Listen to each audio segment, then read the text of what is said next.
I am here and it looks like we are recording. This is Dr. Annette Feravich and I am the teacher. This is the classroom. You can catch some of this stuff. I did upload places for videos in the on the website. So I do have that. No, I'm not going to be right back. I'm here. Lies, all lies. No, I am. I'm here. There we go. Okay, so, well, this is my email. So, email me if you need something, in particular, Early Bird Classroom. You guys are getting a lot more worksheets. So, Dr. Dr. period, Feravich, F as in Frank, E-R-A, V as in Victor, I-C-H, at healthymindbodyspirit.net. Okay, but I have, like I said, I have been getting some things up on my website there. So there's a place for the classroom. I cannot possibly do these classrooms and then also put up the latest classroom up there. So there's a space for classroom stuff, and I'm going to figure out how I'm going to do that as soon as I have a staff. Then we'll get those things up there, and you'll have regular classrooms, and you could probably likely come to the website and watch the video from there eventually.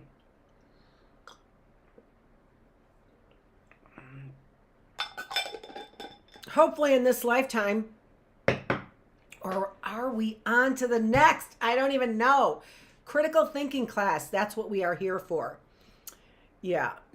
We don't need that up there, especially since it has the wrong date. I wanted to get the ticker going there, is what I wanted to do. But now we're going to move back. Oh, magic of cameras. Makes it look like I have two cameras. I do not. It was the same camera. Although now that I think about it, I actually could set up two cameras, couldn't I? Ooh, now I know. And I showed you my little circle light in one of those classes. I think it was the reading room. So that can hold my phone. So I can do two cameras. Look out! When she gets a staff, you don't even know. Let's get going. This is obviously the critical thinking class because I've said that already.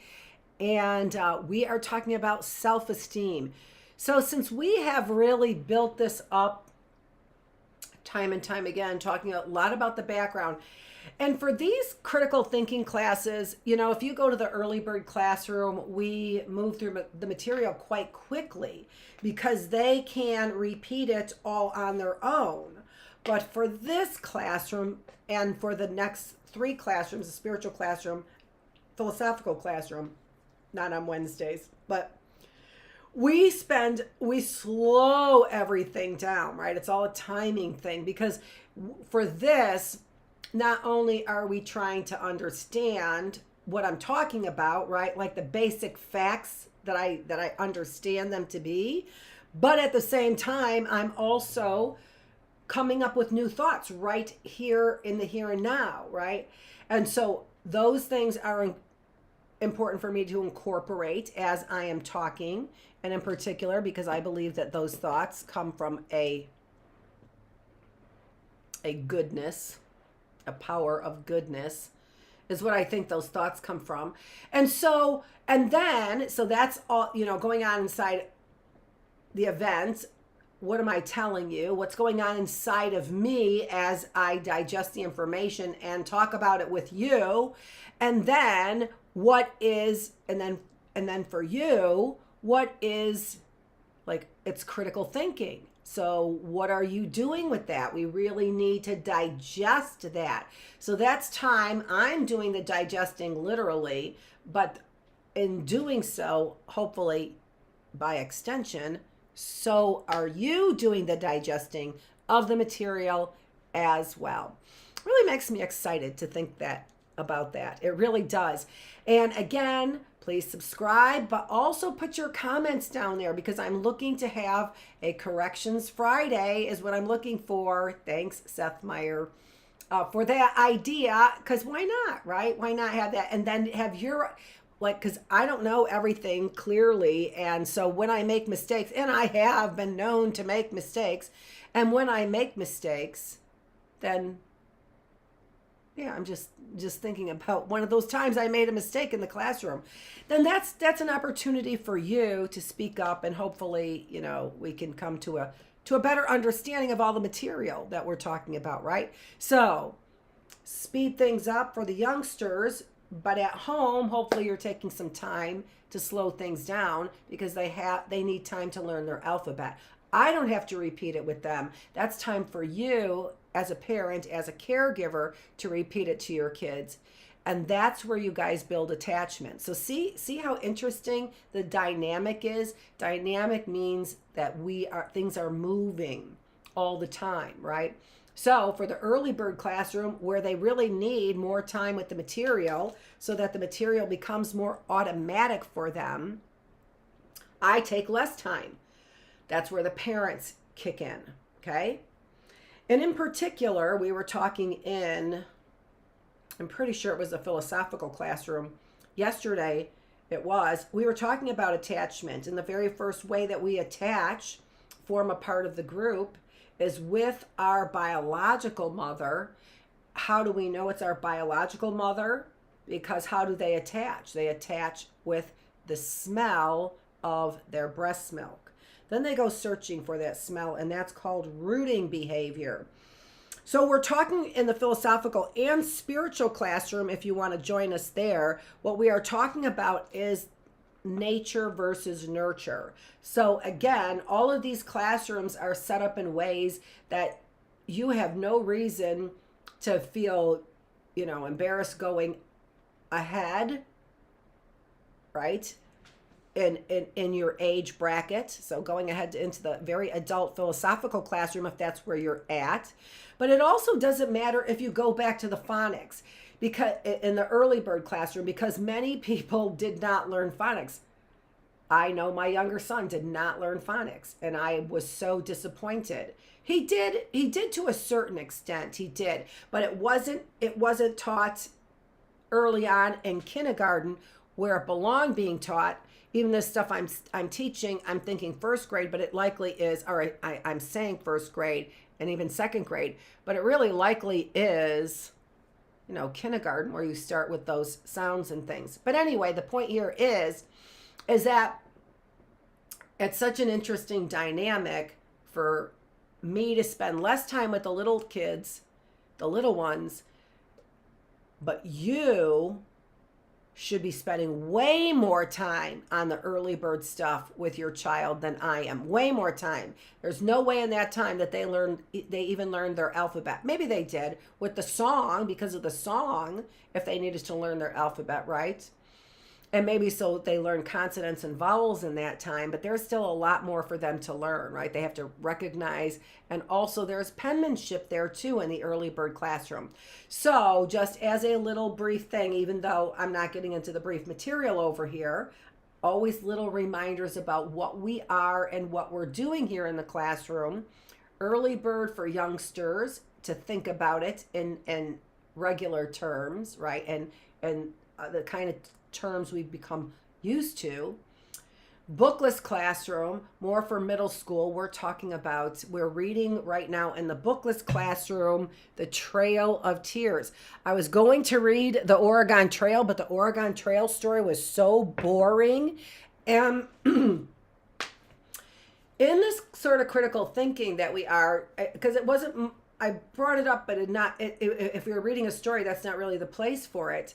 But what was so interesting about this, that I came to think about how things come to you, and now I'm sharing it with you, is that we're having so much controversy, right? And this just rolls into another way to think about self-esteem, okay? So we're having so much controversy regarding American history and what books should be on our shelves. I'm going to get my face in there too.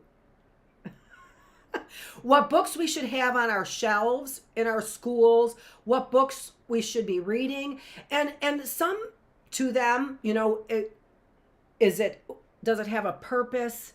Is it age appropriate, right? Is it age appropriate, and what's its purpose?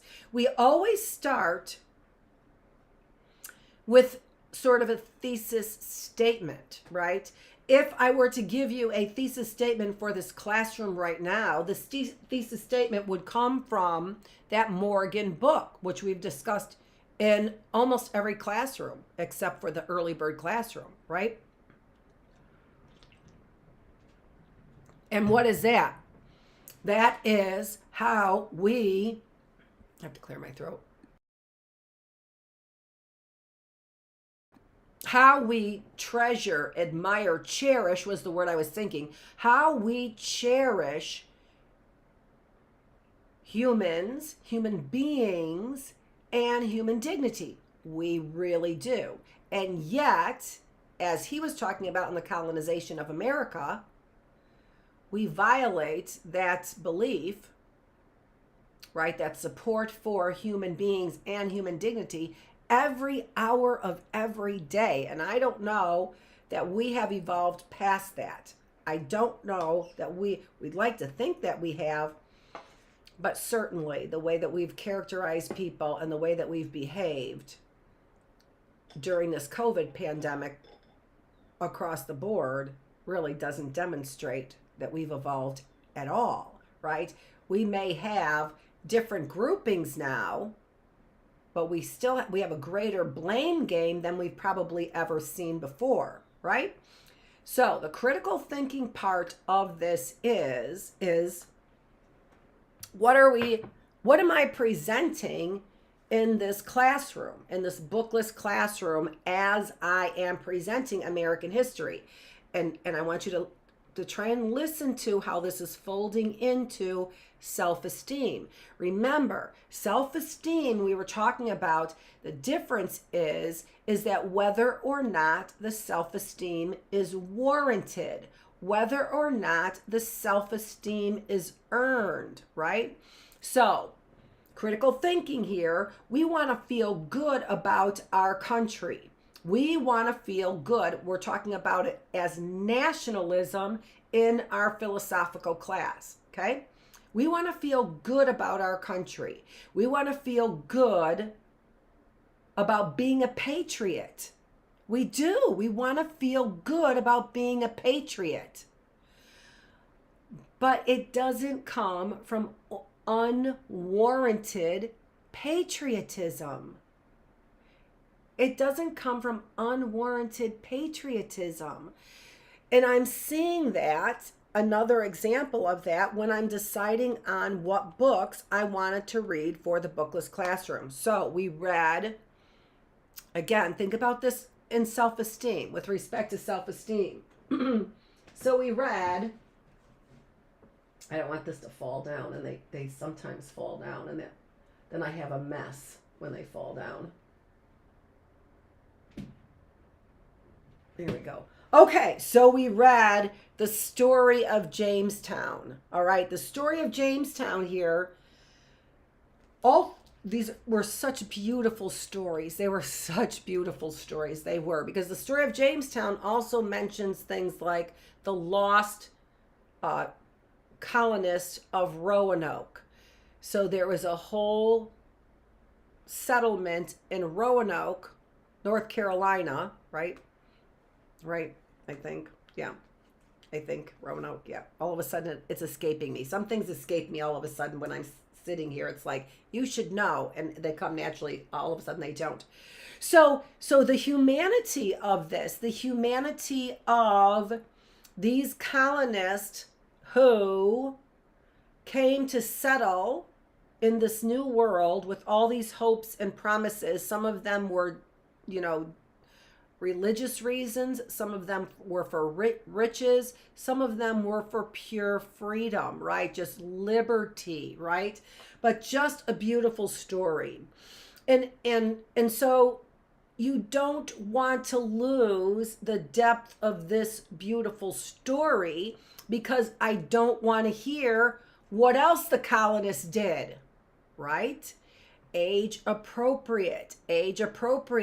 I don't talk about what Morgan talks about in that American slavery, American freedom. Although that's my thesis, is right from Morgan's book, right?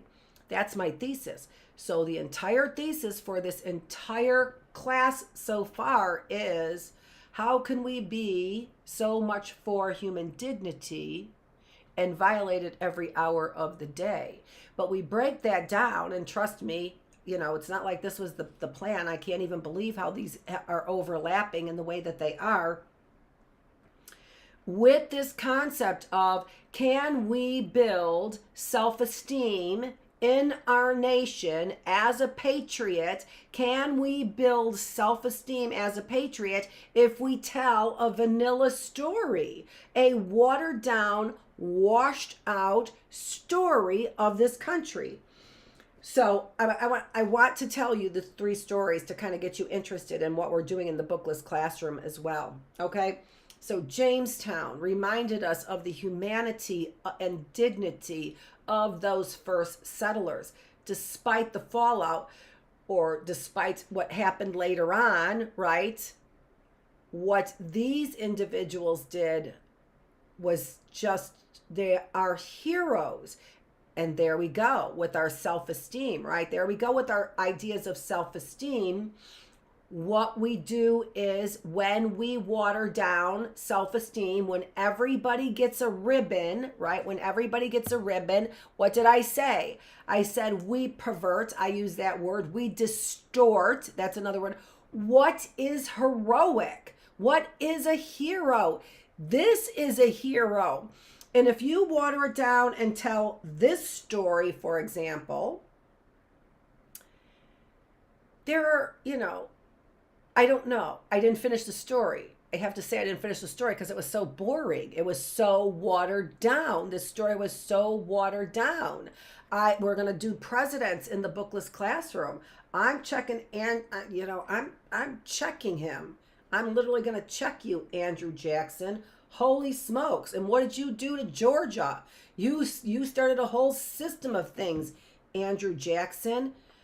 And we're going to learn about what federalism is, a federation is, right? We're going to learn about that, and what was the South really fighting for? What was that Confederate flag? What were they really fighting for? We're going to talk about that in the Bookless classroom. And in that way, we need to think about what we're fighting for. Is that going to then build real self-esteem? Or is it going to be, I'm getting the wheel, the spin. Oh, there we go. I'm back. Okay. Is it going to be built on real self-esteem, our nationalism, our patriotism? Is it going to be built on real things that we've accomplished? Or is it going to be this watered down version that we are seeing our political officials say that they want by taking books off the shelves? I'm sorry. Read these books, because here is real patriotism. So Jamestown, I saw it in the colonists that settled Jamestown. I saw it in the settlers that told me at least some of their story to do a deep dive on, or to do investigation. Those are the words, right? On that lost colony of Roanoke. It sounds like Roanoke, Virginia to me. Yeah, I think that's, but for some reason, why do I think it was the Carolinas? I think it was North Carolina. So see, all of these things that we could do more investigation on, and put your comments down there. That helps me out. It doesn't only help me out, it helps everybody out who's learning this. It's kind of like a YouTube Wikipedia is what it's like for education. Let's think of it that way, right? And then we can kind of go over on Fridays, when I get enough comments there, what we want, what we did right and wrong, right? And you might only talk about what we did wrong. I don't care. It doesn't matter, right? It doesn't matter, because we're all learning. That's the thing. So a wonderful story of Jamestown told at a, 5th grade level, give or take, whatever. Wonderful story. They take about an hour to read. So it's, you can see from that level, are you talking about 4th grade? I don't know, sometimes some of them can't sit through an hour-long story, right? Are you talking about 6th or 7th grade? Likely the material they know. But as we talk about it here in this critical thinking class, you know, as it relates to our topic of self-esteem, and that's our thesis right now, is how do we get healthy self-esteem, basically, is what our thesis is here, right? So are we getting the meat and potatoes we need from whatever we're talking about, getting the meat and potatoes we need from whatever we're talking about to build that mastery skill, right? To build that warranted, worked for, earned self-esteem or knowledge. Put the word in there that you want. Patience, diligence, earned. It has to be earned. Unless you come to my spiritual classroom, then it doesn't necessarily. I don't even know. Okay, so check out the spiritual classroom as well. Okay. The story of Valley Forge showed a true story of a true hero, George Washington, by the words described from other people. What did other people have to say about George Washington? Extraordinary story. So here you've got a story of trial, real trial here, but told from the words of, it's so interesting to me, of the, I'll call them warriors, right? They were part of the action, the people who were part of the action. And then I didn't read this. This is the book. I'm just going to go back to this one. This is the book I stopped about halfway through because it was so boring. It was so boring. I couldn't bear to finish the rest of the class with this book. And the thing about this, maybe it was,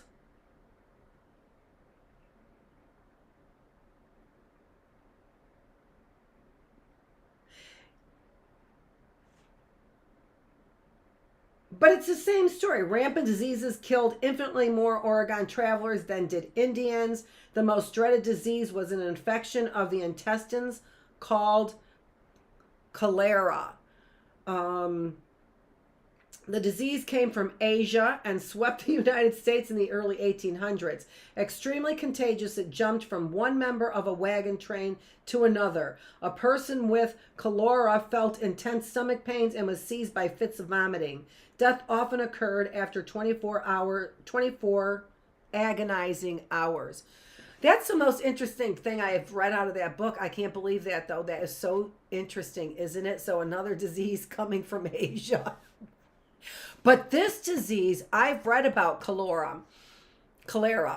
I've read about this, a disease in the intestines, but what did they do? Penicillin, I think, wiped it out.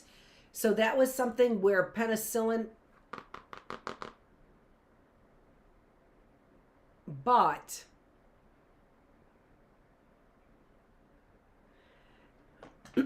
I don't know. Somebody needs, I'll look into that again. I have looked into that in the past. I've got some information on it. I don't want to misspeak. I know that that disease is what? I don't know. But it'd be interesting because we've got all of these intestinal diseases.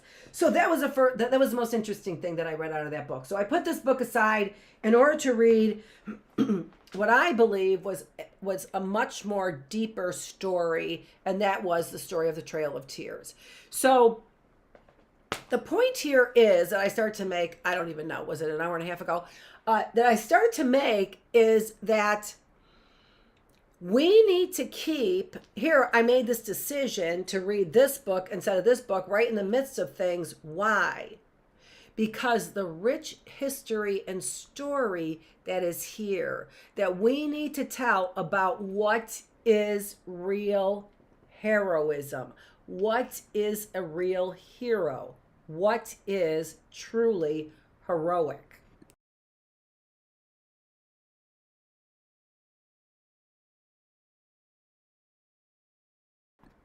Okay. And then, so the 3 books I already read, and then I'm in the middle of the Trail of Tears right now. So Jamestown, I explained that one, so beautiful. The depth of that story, these people really did earn their self-worth. They really did earn their feelings of self-worth. The story of Valley Forge, George Washington really did earn the seat of the very first president. He was a warrior. He was a fighter. He was a colonist who fought with his men. He earned his self-worth. And we see here also the interesting critical thinking that we've talked about different cultures. Sometimes cultures will promote, we talked about the I-we balance or the I-we imbalance we talked about, right? Okay, I don't have that up there. Let's pull that up.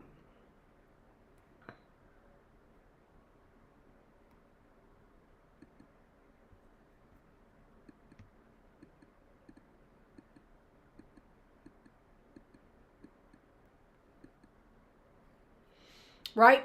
So we talked about the I-we imbalance and so these stories, so sometimes this has to do with culture, like I said, but we see the interesting part of these stories. What is so interesting about these stories, from my opinion, is the story of the individual. So here we have this concept of we need to have a larger we in order to buffer against failure. To buffer against failure. We diffuse responsibility. It buffers against failure. We've talked about that in the last couple classes in this critical thinking.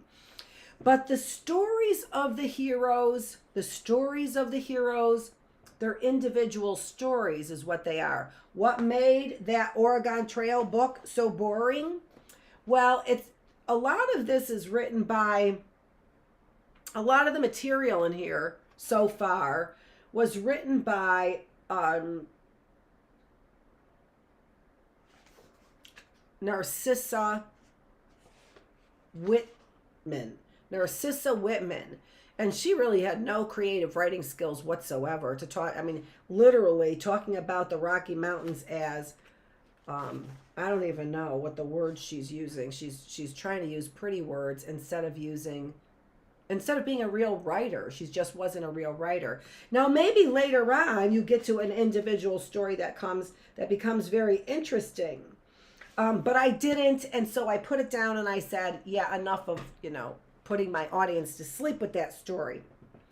So here the point is the I-we balance over here. The point is the I-we balance. That we say we need a big we, but the big we is to diffuse responsibility or to diffuse the pain of failure. To have somebody else that feels like I do. Empathy. And we're talking about that in the philosophical classroom and in the spiritual classroom as well. We need to have the big we for empathy, for compassion, to know that our failures are not so overwhelming. On the one hand, we need that. But the big I, it's so interesting. The big I is the essence of every one of these stories. If I don't have a big I in my story, I have this boring Oregon Trail one without a big I. The big I made this story. Who made the story? Who was it? It was like Lafayette who's talking, well, no, that was Lafayette who's talking about George Washington. George Washington here. There is Captain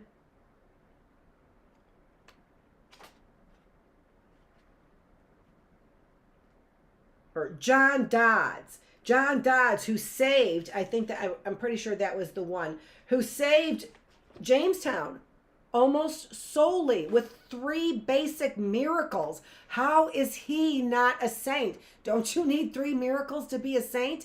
Honest to gosh. honest to gosh, there are 3 miracles written in here in this story. Again, I shouldn't be talking about these. Go to the Bookless classroom for that. I need to get to the point here, and the point is Lewis and Clark, individuals who made this story. It's a whole story. There's a whole bunch of people, but it was Lewis and Clark that made this story. It was individuals who make these unbelievable, wonderful stories. Critical thinking. What is it? What is it? Well, from our philosophical classroom, and we happened to mention this yesterday, it is breaking out of the mold, isn't it? It's breaking out of the group. It is getting to the top of the pyramid without forgetting that it's really not a pyramid. It's really not a hierarchy. Right? Again with these mind-blowing concepts. I don't even know. So here, it was a sad story. It's such a sad story. This is what everyone talks about as far as one of the stories of our racial prejudice. Because we can be prejudiced in many ways. Our racial prejudice, right? An example of what some people who are patriots may not want to hear. Critical thinking. If you don't want to hear the details of these kinds of stories that built our country, then our country's self-esteem will be built on sand. It will be just like giving everybody a blue ribbon. It will be just like giving everybody a trophy for T-ball. How about that? How about that, Ron DeSantis and anybody else who wants to take some of our history off, and our former president said it, to take some of our history out in order to make us look more like patriots? You're not. You're simply not. You would bore me with the story, number one, but number two, we would have a country who was never built on real self-worth. That's what our country is made of, right? That is really what our country is made of. It is made of the hopes and dreams that were realized. Those hopes and dreams that were realized, why? Through hard work, through cooperation, and through learning from what we did right and wrong. Anyone who says, let's take some books off of the shelf so that we look more patriotic, is suggesting that we give everybody a blue ribbon no matter how they performed. How about that? I don't even know. I got to take a breath for a minute. Honest to gosh. That was not prepared whatsoever, critical thinkers. That is from Almighty God himself. That came from. The powers right out there that came from. How we brought that together. How we brought that together in such an important, practical way, right? Such an important, practical way. Okay. Let's keep going. So, we were here, we talked again just now about the I-we balance, and it is not to dismiss the I balance. It's a balance. It's a balance. We are imbalanced in this balance in many ways. And we are balanced in this I-we balance in many ways, individually and as groups. Oh, right? Back again to the group and the individual. This dynamic, approach, avoid. We're talking about that in our spiritual classroom. This dynamic, in or out of the group, we or I, always with this moving dynamic. Do I approach the group? Do I avoid the group? Is it me time? Is it us time? We had lots of me time during COVID, right? To screw up all of our ideas. This is one big experiment. You mark my words. This is one big experiment. And it is really, I mean, consider it being an experiment between the I's and the we's. And who are the we's? Eastern culture, right? We. They're selling you on Eastern. Yikes. On Eastern culture, making it look good. But this culture, what comes with this culture? With this culture comes a small I. What comes with this culture is no individual stories of heroism. What comes with this culture is vanilla. Now, I happen to love vanilla ice cream, but I don't like vanilla stories. And I don't like vanilla people. And none of these stories here have, are stories about, I'm going to take them from the back so that you could see the front one only. I don't know if you got that. So here, these are stories about individual people. So I think this is an experiment. Somebody said to me years ago, China already owns us. And what I think is it's a big experiment where somebody says this system is a failing system. We will show you through this big experiment. And you know what I did to this failing experiment? I put a microscope on it and I said, look at how great we are. Look at how great we are. Oh my gosh. Look at how great we are. So, Bookless Classroom, great stories. Look at how great we are, right? And I tell you, as God is my witness, I tell you, we already know who won. We already know who won this great experiment. Bravo, bravo, bravo. Yeah. We already know who won. Everyone start putting up your big middle finger. That's our new flag. What? You're in high school. Like, you don't talk worse than that? Whatevs. Okay. Yeah, and I say whatevs. So there you have it. Now, getting back to 3 things that contribute to the epidemic of depression here in the United States. The I-we imbalance, right? Where we're being sold that we need a bigger we. Maybe you do. Maybe I do. Maybe the guy down the street doesn't. Maybe, right? The self-esteem movement. Certainly we can see what we might say imbalances in the self-esteem movement. Idiosyncrasies, reasons why we are promoting self-esteem, but it's not really getting into our blood, right? Into our thinking, into our feeling about ourselves, into our feelings about ourselves. How could the self-esteem movement have gotten into our feelings about ourselves, yet we still have this epidemic of depression, right? And then finally, it was the last point in the self-esteem movement in that column there, or in that box there. That last point was that it created victims. And now the columns on, or the 2 boxes that are on the right there, are the costs and benefits of being a victim. And we talked about the benefits yesterday of being a victim, and now we need to talk about the cost. And I have to just give me one quick second so that I can get that up in front of my face.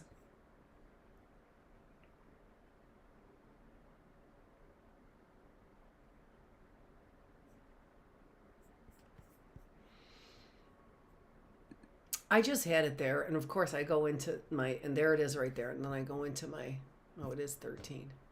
No wonder. Never mind. Okay. Costs. We talked about the rewards of self-esteem, and the rewards were that, if you see number 2 up there, is that it does raise the level of self-esteem. But we have talked that this is only a short short-term raise in the level of self-esteem. If we were to go back to the idea that we had been talking about before of Maslow's hierarchy of needs, it's a short-term fix because we are focused on those lower levels of our needs. They're hedonic needs. Somebody puts their arm around me and they make me feel like I'm okay, right? That makes me feel safe. That's a safety need. It's not real love, because real love, a person would tell you the truth. We said that a real friend tells you the truth, even if it's painful. Tells you the truth. Doesn't shove it in your face and hurt your feelings. No, they tell you truth. And truth is, you likely don't need something shoved in your face like that, right? Criticism shoved in your face.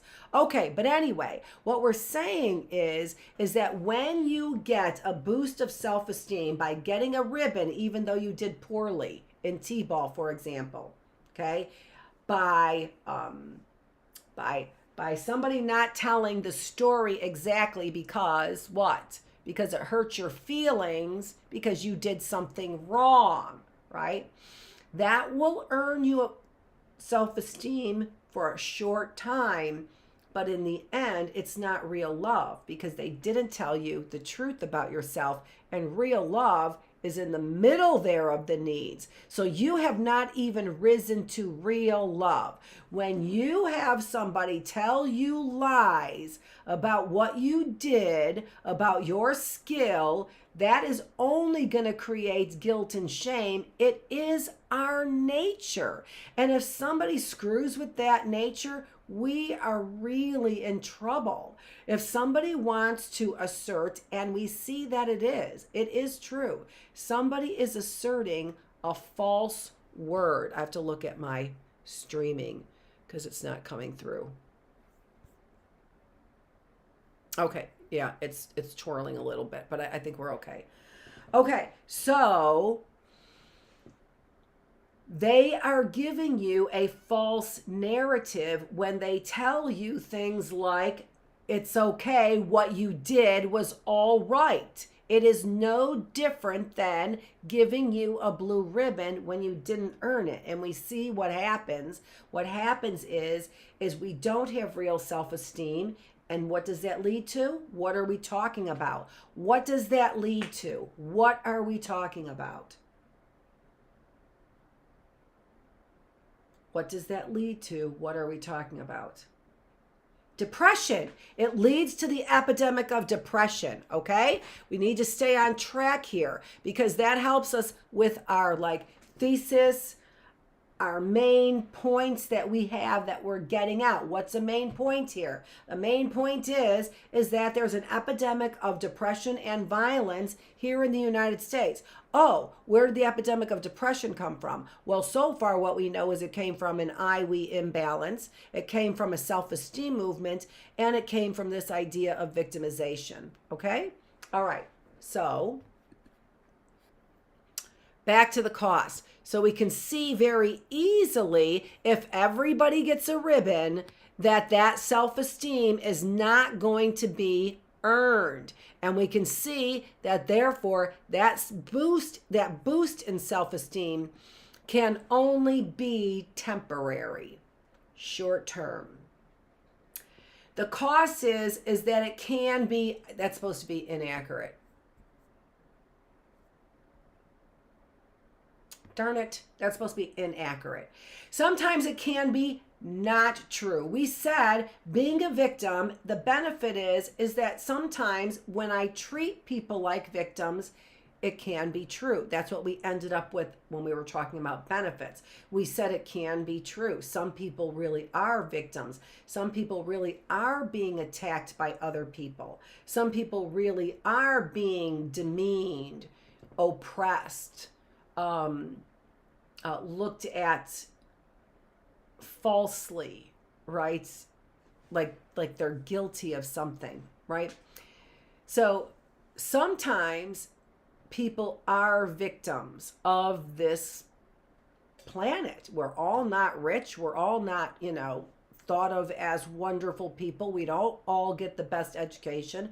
Sometimes we are victims. But sometimes the cost is that we're not victims and we're just playing the victim card, right? Sometimes we're just playing the victim card. And we're going to get called out on it, aren't we? We'll see. We'll see. We'll see. If you continue, though, to oppress people, just to get this straight, I can keep playing that victim card, right? Right? That really does. Think about it. If you can't say to somebody, stop playing the race card if there's still racism. They can continue to play that race card. Just because you're tired of the card doesn't mean that they can't continue to play that card as long as there's racism. Women can play the oppression card all that they want because they're still being oppressed, right? There are group stories and there are individual stories. Maybe you're fighting for the group, but you don't have an individual story. That would mean you're playing the victim when you don't even have a victim story. Sometimes the cost is that can be inaccurate. I'm going to blow that up now because it's probably more valuable. Is that the whole screen? I can't see something going on here. So it's hard for me to see where this is.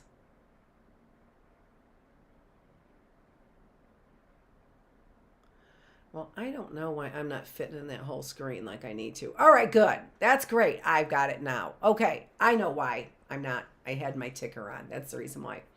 Okay, number 3 there. It dangerously erodes our notion of responsibility.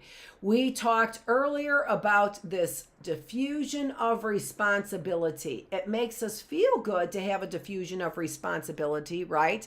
That is the big we, and maybe we do need a bigger we. Maybe we do need to be talking more with our people in our community and more knowing our neighbors. Absolutely. But when that happens, when we get to know our neighbors, when people know us by our names, and we've done studies here as well, when we know people by their names, they automatically get assigned more responsibility for something. If I know you were present at a riot, if I know that you were present at a riot, for example, you have responsibility. If I named you, right? If I named you. And so, let me get that a little bit bigger so I could see it a little bit more now that I've got all my screens better and filling up the entire screen. My last 2 talks did not. Okay, so, let me pull that up there. So, when we have so that's what we're thinking. When we have a small I individually, we actually literally have a name. We have to take responsibility. When we have a large we, that responsibility gets diffused over people. It feels better. It feels better that responsibility is not just mine, but it's everybody who has my last name. But maybe I'm the reason why that last name has a bad reputation, right? Maybe I'm the reason why. But that's still, even that is still got all of these twists and turns and grays to it. I was watching Vladimir, and he's on The Perspective. That's his first name. I don't remember his last name. I just remember his first name. It's like Vladimir, but it's with a W, okay? And he's on Perspective, and he does this art show. And he did the art thing on Vincent van Gogh. He calls him Vincent van Gogh. That's what he kept calling him. Okay, Vincent van Gogh, as we know him. Vladimir is probably correct in the pronunciation. I don't know. Anyway. So what do we know Van Gogh for? I probably have a print of his somewhere around here. Maybe not. Maybe I don't. Yeah, Starry Night is a Van Gogh painting. So I have Starry Night, a print over there of Van Gogh. So we know him, right? And we know him why? For his paintings, right? For his paintings, but also, too, he had this tremendous, unbelievable mind. But ask his family about him. Ask his family about him. And I bet his family, from the history of him, they didn't have a lot of good things to say. He was basically, we knew he died poor. He cut off his ear, so the guy had to be half insane, right? If you look at his life, he was so thin, starving himself all the time, had all of these sorts of religious ghosts or demons around him all the time. So ask his family at that time what they thought of him. His brother apparently paid his way throughout life, so was sending him money. His father had basically disowned him. His brother said, I'll keep sending you money, but please don't come back to the house, right? Look at this I-we balance over here, or imbalance, or whatever you want to call it. We know the individual. What individual did we get to know? Van Gogh. That's the individual we got to know. We don't know anything about his family till I went and studied it. But who was the weak link from the family's perspective? Who was tarring the family name? Van Gogh, according to them. Vincent van Gogh. His Theo, his brother's name was Theo. It looked like Vincent van Gogh was tarnishing the name of the family. Theo kept sending Vincent van Gogh money. It's so interesting, this I-we balance, and what we have to maintain over and over and over again is we have to maintain the truth. The truth.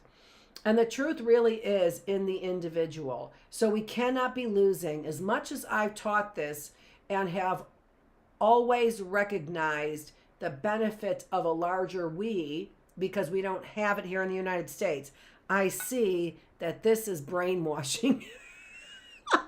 Because the interesting stories and our heroes come from the bigger I.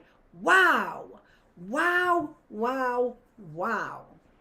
Again, see how you get these, I don't know.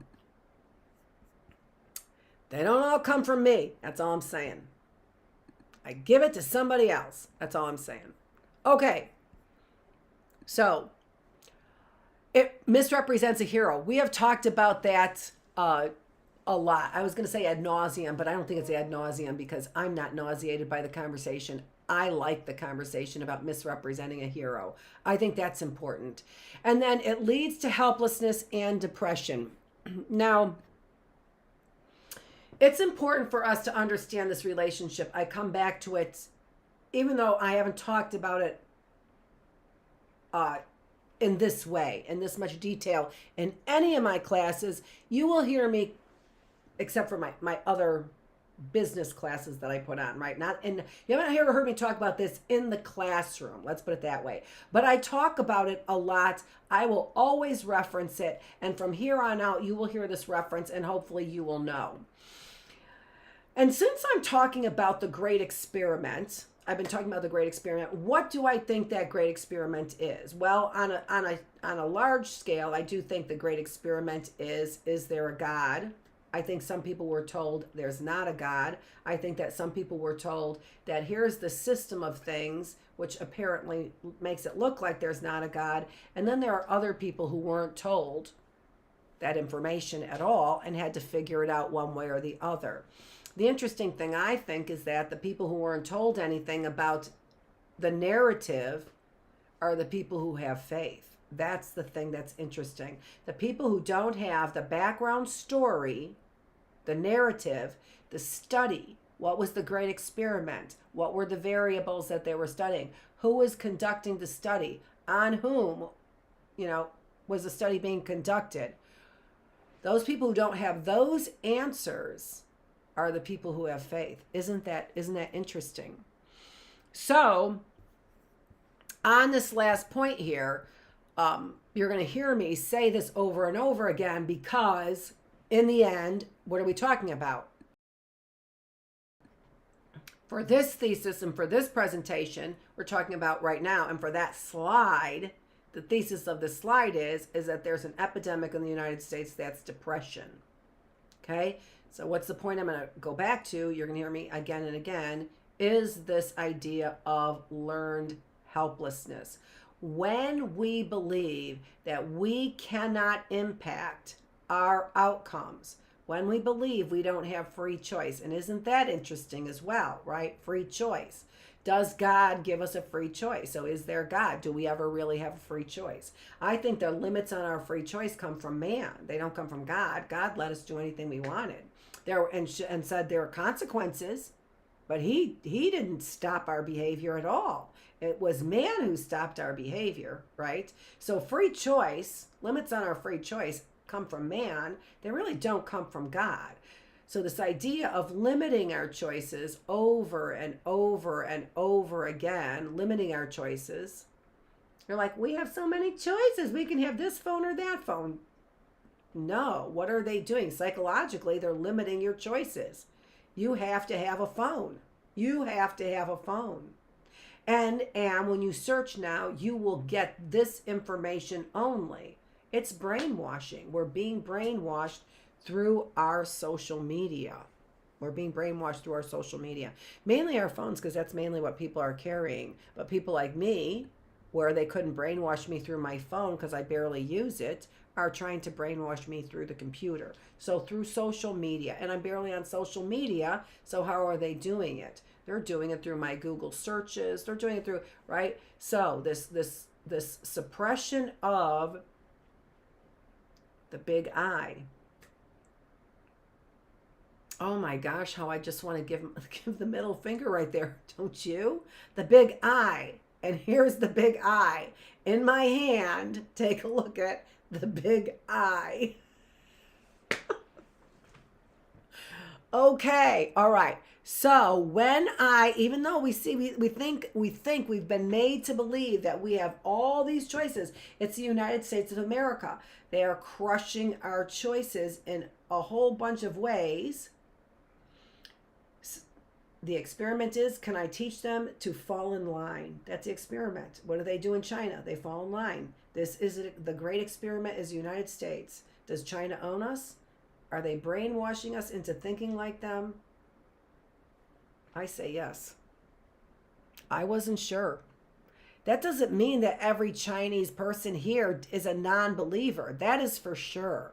Right now, spiritual classroom for a minute, like a moth to a flame. We will find those believers. We will find those believers. And the rest of you, you lost the game. You lost the game. The rest of you. Okay. All right. So, if I learn helplessness, what am I going to do? If I learn helplessness, what am I going to do? If every single time I try and it amounts to nothing, what am I going to do? I'm going to give up. Of course, I'm going to give up. That's what I'm going to do. If every time I try and it amounts to nothing, I'm going to give up. Right? If I give up on life, I no longer try, that's depression. And it's hopelessness. We are the great experiment. We are the great hope. We are the great hope. So anyone who bets against us, who gets us to think in ways that are not heroic, we're giving up on the great hope. This is Dr. Annette Feravich. You are in the classroom. Specifically, this classroom is the critical thinking classroom, and I am the teacher. Thanks for joining me. I appreciate it. Don't you love